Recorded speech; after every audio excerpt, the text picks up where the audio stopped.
be conducting as far as this issue is concerned. And I hope that nothing will be left hanging after this hearing.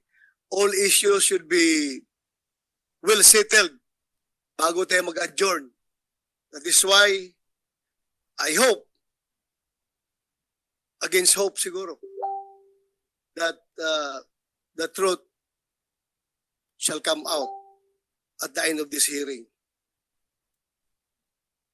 Again, I am reminding you, wala na mas magandang advice na ibigay ko sa inyo is that the truth shall set you free.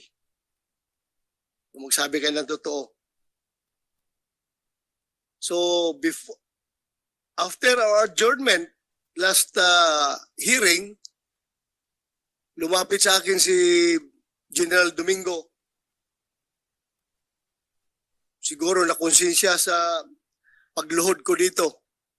At nagsabi na, Sir, next hearing, I will divulge everything.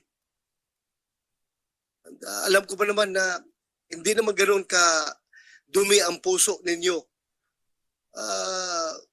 Alam ko may mga kuwan lang kayo, may mga you are just holding your punches because at least somehow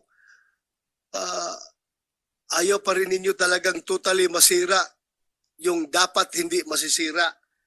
Kaya kayo'y nag-hold ng punches ninyo. I've been commander before. Alam ko naintindihan ko yung feeling ninyo.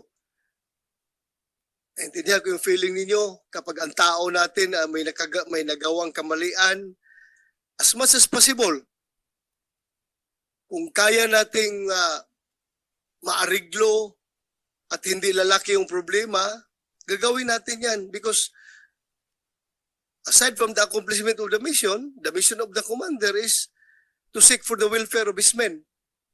Kaya ganun na lang, naiintindihan ko yung hindi to maintindihan sa hindi nagiging commander. Pero ako'y naging commander din ng lahat ng units na dadaanan ko as commander. Ganun rin yung aking kuwan noon. Kasi alam ko, itong mga tao na ito rin magpapakamatay para sa akin eh. Ito rin mga tao na ito ang nagbibigay ng accomplishment sa akin. At itong mga tao na ito, pag nagkamali, kung hindi man kaya masyadong malaking pagkakamali at kayang maayos, aayusin natin ito. Pero pag ang pagkakamali ay umabot na sa 1 toneladang shabu,